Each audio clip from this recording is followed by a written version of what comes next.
بسم اللہ الرحمن الرحیم۔ السلام علیکم۔ روزی ووز چینل میں آپ سب کو خوش آمدید۔ آج میں آپ کے لیے ایک بہت ہی اچھی اور دلچسپ کہانی لے کر آئی ہوں۔ کہانی شروع کرنے سے پہلے آپ سب سے گزارش ہے کہ آپ نے اگر ابھی تک میرے چینل کو سبسکرائب نہیں کیا تو برائے مہربانی میرے چینل کو سبسکرائب کیجیے اور ساتھ جو بیل آئیکن ہے اس کو بھی کلک کیجیے تاکہ ہر نئی آنے والی ویڈیو آپ تک آسانی سے پہنچ سکے۔ میرا سر جھکا ہوا تھا اور آنکھوں سے آنسو جاری تھے۔ ابا کے الفاظ باز گشت بن کر میرے دماغ میں گونج رہے تھے۔ بیٹی، میں سچ کہہ رہا ہوں، میں تمہیں جوئے میں ہار گیا ہوں۔ تمہیں لوگ لینے کے لیے باہر کھڑے ہیں، تم ان کے ساتھ چلی جاؤ، مجھے معاف کر دو۔ میں نے سر اٹھایا اور ابا کو ہونی نظروں سے دیکھا۔ ابا، میں سوچ بھی نہیں سکتی تھی کہ تم اپنی بیٹی کو جوئے میں ہار دو گے۔ تم باپ نہیں کسائی ہو، مجھے نفرت ہے ابا تم سے، میں کبھی تمہاری شکل نہیں دیکھوں گی۔ ابا ہاتھ باندھے میرے سامنے کھڑا مجھ سے معافی مانگ رہا تھا۔ وہ بھی رو رہا تھا، لیکن مجھے اس کے رونے کی کوئی پرواہ نہ تھی۔ اس نے میرے ساتھ اچھا نہیں کیا، اپنی سگی بیٹی کو جوئے میں ہار بیٹھا تھا۔ اسے جوا ہی کھیلنا تھا تو بیٹی کو داؤ پر لگانے کی کیا ضرورت تھی؟ تبھی بیرونی دروازے پر زور سے دستک ہوئی۔ باہر وہی لوگ کھڑے تھے جنہوں نے جوئے میں مجھے جیتا تھا۔ ایک کہہ رہا تھا کہ کریم بخش، جلدی کرو، ہمارے پاس وقت نہیں ہے ورنہ ہم اندر گھس آئیں گے۔ میں نے تنور بڑی نظر دروازے پر ڈالی جیسے وہ دونوں اندر آ گئے ہوں۔ ابا بس بار بار یہی الفاظ دہرائے جا رہا تھا، مجھے معاف کر دو بیٹی، مجھے معاف کر دو بیٹی، میں تمہارا گنہگار ہوں۔ میرے ابا مجھے بازو سے پکڑ کر باہر لے گیا۔ باہر جو دو لڑکے کھڑے تھے وہ شکل و صورت سے ہی بدماش دکھائی دیتے تھے۔ انہوں نے ہوس بھری نظر سے مجھے دیکھا اور ایک گاڑی میں بٹھا کر چل پڑے۔ پیچھے ابا روتے روتے دہلیز پہ ڈھیر ہو گیا تھا۔ مجھے اپنی عزت خطرے میں لگ رہی تھی۔ ان دونوں بدماشوں کی نظریں مجھے اپنے وجود میں گرتی ہوئی محسوس ہو رہی تھی۔ میرا باپ ایک جواری تھا، اسے جوئے کی بہت بری لت لگ گئی تھی۔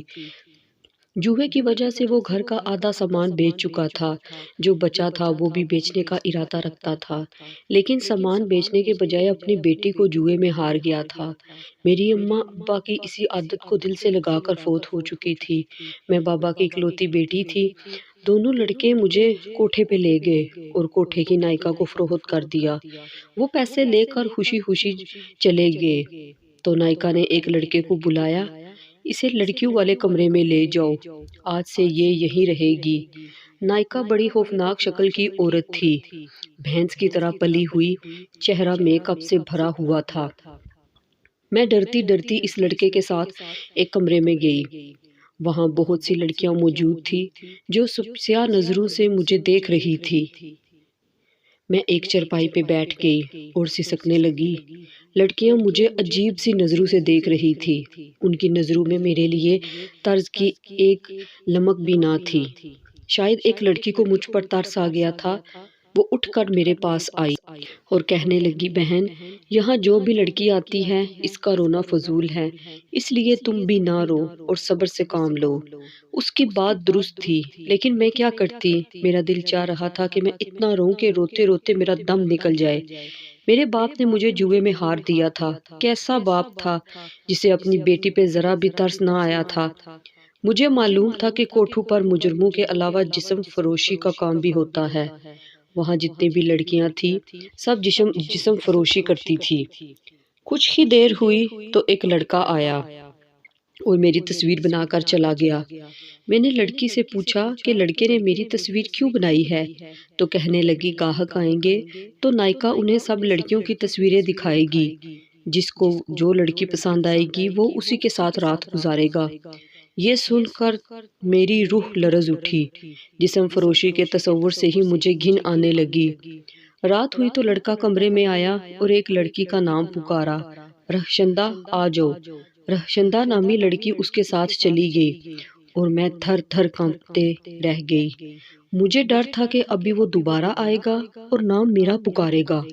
ہو سکتا ہے اس بار میرا ہی نام ہو۔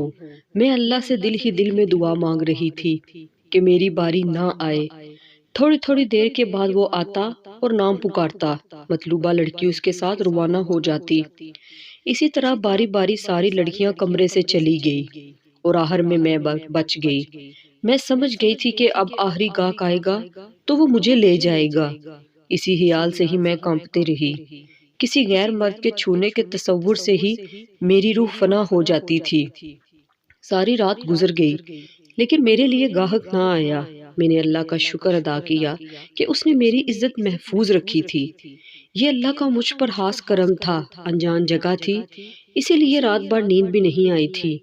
صبح ہوئی تو سب لڑکیاں باری باری آ کر اپنے بستر پہ سو گئی۔ ساری رات جاگنے کی وجہ سے مجھے بھی نیند نہیں آ رہی تھی، اسی لیے میں بھی سو گئی۔ دوپہر کے 2 بجے کا وقت تھا جب لڑکے نے آ کر سب لڑکیوں کو جگایا، لیکن مجھے نہ جگایا، پتہ نہیں کیوں۔ شام ہوئی تو نائکا کمرے میں آئی اور سخت لہجے میں پوچھنے لگی، رات کس لڑکی کی طبیعت خراب تھی؟ سب لڑکیوں نے ایک دوسرے کی طرف دیکھا تھا۔ تبھی ایک لڑکی نے میری طرف اشارہ کر کے بتایا تو نائکا میرے پاس آئی اور مجھے سر تر پاؤں غور سے دیکھنے کے بعد کہنے لگی، دیکھو لڑکی، میں نے تمہیں بھاری قیمت دے کر خریدا ہے، اس لیے طبیعت کی خرابی کے بہانے نہیں چلیں گے۔ تم نے ہمیشہ یہی رہنا ہے اور جو میں کہوں گی تمہیں کرنا پڑے گا، ورنہ تمہارے لیے اچھا نہیں ہوگا۔ یہ رونا دھونا چھوڑ دو اور اپنے گھر کو بھول جاؤ۔ میں نے اس کے ہاتھ جوڑے اور منتیں کی کہ خدا کے لیے مجھے یہاں سے جانے دو، میں اس ٹائپ کی لڑکی نہیں ہوں، میں ایک عزت دار گھرانے سے تعلق رکھتی ہوں۔ نائکا نے تنزیہ نظروں سے مجھے دیکھا اور ساری لڑکیوں کی طرف دیکھ کر کہنے لگی، یہ ساری لڑکیاں بھی عزت دار گھرانے سے تعلق رکھتی تھی، بس اب مجھے اور کچھ نہیں کہنا اور نہ ہی سننا ہے۔ آج رات ایک خاص گاہک آ رہا ہے، تم ان سب لڑکیوں میں خوبصورت ہو اور اس گاہک کو بھی خوبصورت لڑکیاں پسند ہیں، اسی لیے اچھے سے تیار ہو جاؤ، ابھی تمہیں نیا سوٹ مل جائے گا۔ دوسری لڑکیوں کو بھی اچھے سے تیار ہونے کی ہدایت کرتی چلی گئی اور میں بستر پر بیٹھ کر پھوٹ پھوٹ کر اپنی قسمت کو رونے لگی۔ اس لڑکے نے مجھے ایک نیا جوڑا لا کر دیا جسے میں نے زیب تن کر لیا۔ میں تیار نہیں ہونا چاہتی تھی، لیکن ایک لڑکی نے بتایا کہ جو لڑکی نائکا کی بات نہیں مانتی اسے کوڑے مارتی ہے۔ تبھی میں ڈر گئی تھی۔ میں بھی دوسری لڑکیوں کی طرح تیار ہو کر اپنی جگہ پر بیٹھ گئی۔ یہ سچ تھا کہ وہاں جتنی بھی لڑکیاں تھیں، میں ان میں سب سے چھوٹی، سمارٹ اور خوبصورت تھی، اسی لیے جب میں تیار ہو کر بیٹھی تو سب لڑکیاں مجھے رشک بھری نگاہوں سے دیکھ رہی تھی۔ رات ہوئی اور گاہکوں کی آمد شروع ہو گئی۔ وہ لڑکا حسب معمول کمرے میں آ کر لڑکی کا نام پکارتا اور وہ اس کے ساتھ چلی جاتی۔ نائکا کی بات میرے دماغ میں گونج رہی تھی کہ آج رات ایک خاص گاہک آ رہا ہے اور اسے خوبصورت لڑکیاں پسند ہیں، شاید وہ مجھے پسند کر لے اور مجھے اس کے ساتھ رات گزارنی پڑے۔ وقت گزرتا رہا، سب لڑکیاں کمرے سے چلی گئی اور آخر میں رہ گئی۔ اس رات بھی ایسا ہی ہوا تھا، میں ساری رات جاگتی رہی لیکن وہ مجھے بلانے نہیں آیا۔ صبح ہوئی تو میں نے اللہ کا شکر ادا کیا کہ اس نے ایک بار پھر میری عزت بچا لی تھی۔ لڑکیوں کے آتے ہی میں بھی سو گئی۔ اب ایسا روزانہ ہونے لگا تھا۔ میری سمجھ میں نہیں آ رہا تھا کہ گاہک مجھے پسند کیوں نہیں کر رہے تھے۔ ایک طرح سے تو یہ اچھا بھی تھا، بس میرے دماغ میں یہ سوچ آئی تھی کہ میں خاندان میں خوبصورتی کے لحاظ سے مشہور تھی۔ میرے کزنز مجھے رشک بھری نظروں سے دیکھتی تھی۔ چونکہ میرا باپ جواری تھا، شاید اسی لیے میرا کوئی رشتہ نہیں آتا تھا۔ بعض اوقات والدین کے برے عیب لڑکے کی قسمت پر بدنما داغ بن جاتے ہیں اور یہی داغ ان کے رشتے میں رکاوٹ بن جاتے ہیں۔ میری ماں تو بہت اچھی اور صابر عورت تھی، لیکن باپ اچھا نہیں تھا۔ اماں بتاتی تھی کہ ابا اس کا کزن تھا، اس نے باپ کے کہنے پر اس سے شادی کی تھی۔ شادی کے بعد اس کا برے دوستوں میں اٹھنا بیٹھنا شروع ہو گیا تھا، جس کی وجہ سے اسے جوئے کی لت پڑ گئی تھی۔ کئی بار وہ جوئے میں بھاری رقم جیت کر گھر آتا تھا۔ اماں کہتی تھی کہ نبیلہ کے ابا جوا کھیلنا چھوڑ دے، یہ حرام کی کمائی ہے، اس سے کوئی فائدہ نہیں ہوتا، اگر جسم میں حرام کا ایک لقمہ بھی رہ جائے تو عبادتیں قبول نہیں ہوتی، تیری اس بری عادت کی وجہ سے نبیلہ کا رشتہ نہ آئے گا۔ اماں کی باتیں ابا پر اثر نہیں کرتی تھی، بلکہ وہ اماں کو ڈانٹ کر چپ کرا دیتا۔ اگر زیادہ تکرار ہوتی تو ابا اماں کو مارنے سے بھی گریز نہ کرتا تھا۔ ابا کماتا نہیں تھا، دن رات فاقوں پر کٹ رہے تھے۔ تبھی اماں نے لوگوں کے گھروں میں کام شروع کیا۔ اماں تنخواہ لے کر آتی تو ابا کچھ پیسے زبردستی چھین لیا کرتا تھا۔ ابا کے کرتوتوں کی وجہ سے ہی میرا رشتہ نہ آیا تھا، اور وقت گزرنے کے ساتھ ساتھ میری شادی کی عمر نکلتی جا رہی تھی۔ پھر ایک دن ابا گھر آیا اور روتے ہوئے کہنے لگا، بیٹی میں تمہیں جوئے میں ہار چکا ہوں، مجھے معاف کر دو۔ ایک تو ابا نے مجھ سے بہت بڑی زیادتی کی تھی، پھر وہ مجھ سے معافی بھی مانگ رہا تھا۔ جب اس نے مجھے جوئے کی شرط پر لگایا تھا تو اسے اس وقت ہی سوچنا چاہیے تھا، اب تو معافی کی گنجائش ہی ختم ہو گئی تھی۔ میں اس کوٹھے سے کسی طرح نکلنا چاہتی تھی، مجھے ایسی زندگی سے نفرت تھی۔ ایسی زندگی سے تو بہتر ہے کہ میں خود کو موت کے سپرد کر دوں، کم از کم ذلت سے تو بچ ہی جاؤں گی۔ لیکن مجھے وہاں سے بھاگنے کا کوئی راستہ دکھائی نہ دیا تھا۔ نائکا نے کوٹھے کے گیٹ پر 2 گارڈز تعینات کیے ہوئے تھے۔ مجھے کوٹھے پر آئے 1 ہفتہ ہو گیا تھا، لیکن ابھی تک میں کسی گاہک کو پسند نہ آئی تھی۔ میں روزانہ رات اپنے بستر پہ جاگتے جاگتے گزارتی، پھر صبح ہی سوتی۔ سب لڑکیاں بھی حیران تھی کہ 1 ہفتہ گزرنے کے باوجود ابھی تک اس لڑکی کو کسی گاہک نہیں، کوئی گاہک لے کر نہیں گیا، یہ کسی کو پسند کیوں نہیں آتی؟ ایک لڑکی نے اپنی ساتھی لڑکی سے میرے حوالے سے چامگوئیاں بھی کی تھی۔ میں خاموشی سے سنتی رہی تھی۔ مجھے اپنے گھر کی بھی بہت یاد آتی تھی۔ ایک بار بھی ابا مجھ سے ملنے نہیں آیا تھا۔ شاید اسے معلوم ہی نہیں تھا کہ جن کے ہاتھوں مجھے جوئے میں ہارا ہے وہ مجھے کوٹھے پر بیچ آئے ہیں۔ ایک دن میں نے سوچا کہ مجھے نائکا سے بات کرنی چاہیے۔ میں اس کی منتیں کروں گی کہ مجھے یہاں سے جانے دے، اور میں کوئی کام وغیرہ کر کے اس کے پیسے اتار دوں گی۔ اس سے بات کرنے کا موقع ملا تو میں نے اس سے بہت منتیں کی، لیکن نائکا کسی طرح بھی نہ مانی، بلکہ کہنے لگی کہ کیا ہم بیوقوف ہیں جو تجھے چھوڑ دیں؟ تو میرے لیے سونے کی چڑیا ہے۔ میں کمرے میں آ کر بہت روئی تھی، اللہ سے مدد مانگی تھی کہ وہ مجھے اس دلدل سے نکال دے۔ جب میں روتی تھی تو وہ لڑکا مجھے ترس بھری نگاہوں سے دیکھتا، لیکن بات کوئی نہیں کرتا تھا۔ ایک رات جب سب لڑکیاں اپنے گاہکوں کے ساتھ رات گزارنے کمروں میں چلی گئی تو میں اٹھ کر کمرے سے باہر نکل آئی۔ میں نے سوچا تھا کہ شاید مجھے یہاں سے بھاگنے کا موقع مل جائے۔ میں برآمدے میں جا پہنچی، لیکن مجھے نائکا تو کہیں نہ دکھائی دی، لیکن اس لڑکے کے ساتھ ایک آدمی دکھائی دیا۔ اس آدمی کو دیکھتے ہی میرے پیروں تلے سے زمین نکل گئی۔ وہ آدمی ہمارے ہی محلے کا تھا۔ اس کا نام شرافت تھا اور محلے میں معزز آدمی کے نام سے مشہور تھا۔ اس کی عمر 50 سال کے لگ بھگ تھی۔ وہ شادی شدہ اور جوان بیٹیوں کا باپ تھا۔ اسے کوٹھے پر دیکھ کر اس کی ساری شرافت کے پول کھل گئے تھے۔ وہ اسے میری ہی تصویر دکھا رہا تھا اور کچھ کہہ رہا تھا جو میں نہ سن سکی، اور کمرے میں چلی گئی۔ مجھے ڈر لگا ہوا تھا کہ کہیں وہ میرے ساتھ رات گزارنے کی حامی نہ بھر لے۔ وہ مجھے جانتا تھا کہ میں کریم بخش کی بیٹی ہوں اور میرا باپ جواری ہے۔ جب آدھا گھنٹہ گزر گیا اور وہ مجھے بلانے نہ آیا تو مجھے تجسس ہوا، پتہ نہیں اس نے شرافت کو میرے بارے میں کیا بتایا تھا اور میری تصویر دیکھ کر شرافت نے کیا کہا تھا۔ اگلے دن جب وہ لڑکا ملا تو میں نے اس سے پوچھ ہی لیا۔ کہنے لگا، تم پوچھ کر کیا کرو گی؟ وہ آدمی تمہاری تصویر دیکھ کر حیران ہو رہا تھا کہ تم اس کوٹھے پر کیسے پہنچی ہو۔ میں نے اسے بتایا کہ تمہارا باپ تمہیں جوئے میں ہار گیا تھا اور جوا جیتنے والے تمہیں یہاں بیچ گئے تھے۔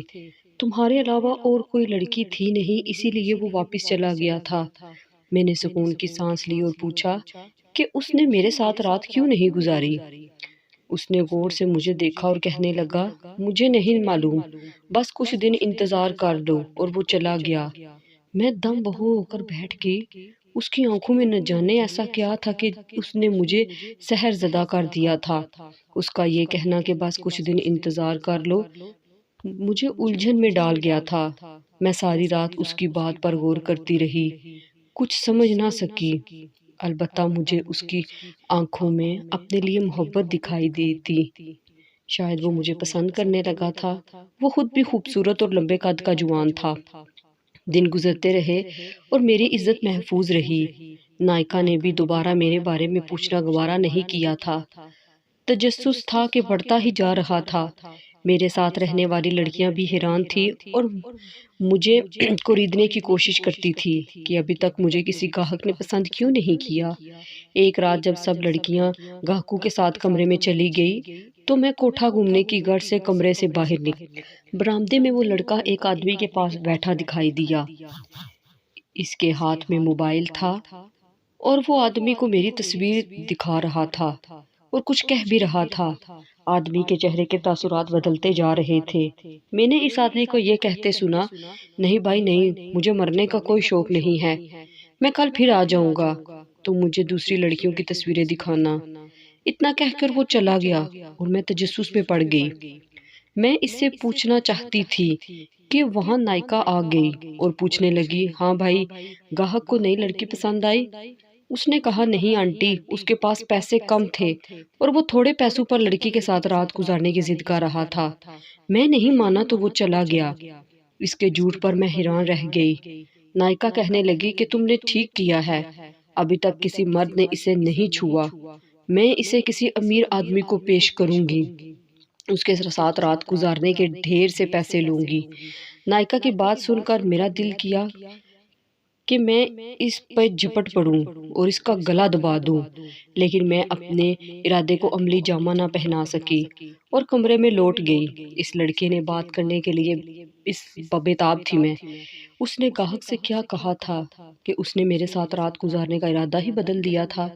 میں چپ کے برآمدے میں جھانک لیتی تھی، لیکن نائکا اس کے ساتھ بیٹھی ہوتی۔ اسی طرح رات گزر گئی اور میں اس سے بات نہ کر سکی۔ مجھے اس کا کردار پراسرار لگتا تھا۔ میں اس سے بات کرنے کے لیے موقع کی تلاش کر رہی تھی۔ مجھے اس کمرے سے کسی اور کمرے میں جانے کی اجازت نہ تھی، اسی لیے کافی دنوں سے میں نے آسمان کی شکل بھی نہ دیکھی۔ ایک دن نائکا اپنے کمرے میں آرام کر رہی تھی کہ مجھے وہ برآمدے میں اکیلا بیٹھا نظر آیا۔ اس کے پاس پہنچ گئی، مجھے دیکھتے ہی وہ بکھلا گیا۔ اگلے ہی پل اس نے میرا بازو پکڑا اور مجھے ایک کمرے میں لے گیا۔ غصے سے کہنے لگا، تم اپنے کمرے سے باہر کیوں نکلی ہو؟ آخر نائکا نے دیکھ لیا تو تمہاری خیر نہیں ہوگی، جلدی سے اپنے کمرے میں جاؤ۔ میں اس سے پوچھنا چاہتی تھی، لیکن اس نے میری ایک بات نہ سنی اور مجھے کمرے میں بھیج دیا۔ مجھے بہت غصہ آیا، لیکن میں ضبط کر گئی۔ میرا خیال تھا کہ میری عزت محفوظ رہے گی اور میں کسی کو پسند نہ آؤں گی۔ اگر یہ میری خام خیالی ثابت ہوئی۔ ایک رات جب سب لڑکیاں اپنے اپنے گاہکوں کے ساتھ چلی گئی تو میں بھی بھاگنے کے خیال سے کمرے سے باہر نکلنے کی خاطر اٹھی۔ دروازے پر پہنچی تو مجھے ایک لڑکے کی آواز سنائی دی۔ وہ میرا نام لے کر کہہ رہا تھا، ہاں مجھے یہی لڑکی چاہیے، میں اسی کے ساتھ رات گزارنا چاہتا ہوں۔ یہ سنتے ہی میری جان نکل گئی اور میں سمجھ گئی کہ آج رات میری عزت تار تار ہو جائے گی اور میں خود کو بھی منہ دکھانے کے قابل نہیں رہوں گی۔ رونے لگی، لیکن میرا رونا نائکا کا دل موم نہ کر سکا۔ وہ لڑکا مجھے لے جانے کے لیے کمرے میں آیا اور کہنے لگا، پریشان نہ ہو نبیلہ، جو لڑکا آ رہا ہے اس کی بات غور سے سننا، آ جاؤ۔ میں اس سے کچھ پوچھنا چاہتی تھی، لیکن وہ جلدی سے باہر نکل گیا۔ میں اس کے پیچھے چل دی، وہ مجھے کمرے کے دروازے پہ چھوڑ کر چلا گیا۔ میں دھڑکتے اور لرزتے وجود کے ساتھ کمرے میں داخل ہوئی۔ وہ جو کوئی بھی تھا دروازے کی طرف پشت کیے کھڑا تھا۔ میں اس کے پیچھے جا کر کھڑی ہو گئی۔ جب وہ مڑا تو اسے دیکھ کر میری جان ہی نکل گئی۔ وہ تو میرا کزن عظیم تھا۔ میں اسے دیکھ کر حیران رہ گئی۔ میرے منہ سے بے ساختہ نکلا، عظیم؟ تم عظیم؟ میرے ماموں کا بیٹا تھا۔ مسکرایا اور مجھے بستر پر بٹھانے کے بعد خود بھی بیٹھا اور کہنے لگا، میری اس لڑکے سے بات ہو گئی ہے، نائکا سو جائے پھر وہ ہمیں اس کوٹھے سے باہر نکالے گا۔ میں گم سم کیفیت میں مبتلا ہو کر اسے دیکھتی رہ گئی۔ میری سمجھ میں کچھ نہیں آ رہا تھا۔ میں پوچھنا چاہتی تھی، مگر اس نے ہونٹوں پر انگلی رکھ کر مجھے خاموش رہنے کا اشارہ کیا اور کہا کہ پہلے ہم یہاں سے نکل چلیں، پھر میں تمہیں پوری بات بتاؤں گا۔ کوٹھے سے ہی نکلنے کے تصور سے میری روح سرشار ہو گئی تھی۔ تقریباً 1 گھنٹے کے بعد وہ کمرے میں آیا اور ہمیں باہر آنے کا کہا۔ ہم اس کے پیچھے کمرے سے باہر نکل آئے۔ اس نے بتایا کہ نائکا سو گئی ہے، ایک گارڈ واش روم میں ہے اور دوسرے کو میں باتوں میں لگاتا ہوں۔ تم نبیلہ کو لے کر یہاں سے نکل جاؤ۔ ہم نے ایسا ہی کیا۔ گیٹ پر ایک گارڈ موجود تھا اور اس نے اسے باتوں میں لگایا اور میں عظیم کے ساتھ نکل گئی۔ وہ سیدھا مجھے اپنے دوست کے فلیٹ پر لے گیا۔ میں بے حد خوش تھی۔ مجھے یوں لگ رہا تھا جیسے مجھے نئی زندگی ملی ہو۔ میں ساری بات جاننے کے لیے بے چین تھی۔ تب ہی عظیم نے تفصیل بتانا شروع کی۔ میں کسی کام سے تمہارے گھر گیا تھا۔ پھوپھا جان کی طبیعت بہت خراب تھی۔ میں انہیں ہسپتال لے گیا۔ جب ان کی طبیعت سنبھلی تو انہوں نے رونا شروع کیا۔ میرے اکسانے پر انہوں نے بتایا کہ وہ تمہیں جوئے میں ہار چکے ہیں اور دونوں لڑکوں نے تمہیں کوٹھے پر بھیج دیا ہے۔ مجھے بہت افسوس ہوا۔ نبیلہ، میں تم سے بچپن سے محبت کرتا تھا اور تمہیں اپنانا چاہتا تھا، لیکن اماں نہیں مان رہی تھی۔ ماں کہتی تھی کہ نبیلہ کباب جواڑی ہے، لوگ کیا کہیں گے، تم کسی اور لڑکی کو پسند کرو۔ لیکن میں نے اماں سے صاف صاف کہہ دیا تھا کہ اگر میں شادی کروں گا تو نبیلہ سے ہی کروں گا، نبیلہ کے علاوہ میں کسی سے شادی نہیں کروں گا۔ بہرحال پھوپھا کے بتانے پر میں فوراً کوٹھے پہنچ گیا۔ وہ لڑکا میرا جاننے والا تھا، وہاں نوکری کرتا تھا۔ میں نے اس کو تمہاری تصویر دکھائی اور اس سے مدد کی درخواست کی تو اس نے وعدہ کر لیا کہ عیاش پرست لوگ جب تمہارے ساتھ رات گزارنے کی خاطر کوٹھے پر جاتے ہیں تو وہ انہیں کہتا تھا کہ تم اس لڑکی کے ساتھ رات مت گزارو، اس لڑکی کو ایڈز ہے اور یہ زندگی کے دن گزار رہی ہے، اگر تمہیں ایڈز ہو گئی تو تم بھی مر جاؤ گے، اسی لیے تمہارے ساتھ کوئی بھی رات گزارنے پہ راضی نہ ہوتا۔ ہم موقع کی تلاش میں تھے، تمہیں کوٹھے سے نکالنا بہت مشکل تھا، لیکن میں نے ہمت نہیں ہاری۔ آج ہمیں موقع مل گیا تھا تو اس نے مجھے فون کیا۔ اس نے نائکا کی چائے میں نشے کی دوا ملا دی تھی۔ اب وہ صبح سے پہلے ہوش میں نہیں آئے گی۔ گارڈ کا مسئلہ تھا تو ایک گارڈ اتفاق سے واش روم گیا ہوا تھا، دوسرے کو اس نے باتوں میں لگا لیا تھا۔ اب تمہارے بھاگنے کا الزام اس پر نہیں آئے گا۔ میں تمہیں صبح گھر لے جاؤں گا اور ہم دونوں سادگی سے شادی کریں گے۔ کیا تم مجھ سے شادی کرنا چاہو گی؟ عظیم کی باتیں سن کر میرے اندر سکون کی لہر دوڑ گئی تھی۔ میں نے اللہ کا شکر ادا کیا تھا۔ ساری بات میری سمجھ میں آ گئی تھی کہ میری عزت اگر محفوظ رہی تو عظیم اور اس کی وجہ سے۔ اس کا صلہ تو میں اسے نہیں دے سکتی تھی، لیکن اس کا اجر اللہ پاک اسے ضرور دے گا۔ صبح ہوتے ہی میں عظیم کے ساتھ ماموں کے گھر پہنچ گئی اور عظیم نے سب کچھ اپنی ماں کو بتایا۔ میری ممانی بھی ہماری شادی کرنے پر راضی ہو گئی اور اسی شام ہی ہم دونوں کا نکاح ہونے لگا۔ میرے نکاح پر میرا باپ بھی شرکت کر رہا تھا۔ میں نہیں چاہتی تھی کہ وہ میرے نکاح پر شرکت کرے، لیکن وہ بار بار رو رہا تھا اور وہ میرے نکاح میں شریک ہونا چاہتا تھا اور بار بار مجھ سے معافیاں بھی مانگ رہا تھا۔ میں نے ابا کو معاف کر دیا اور ہم دونوں کا نکاح ہو گیا اور اب میں عظیم کے سنگ ایک بہت اچھی زندگی گزار رہی ہوں۔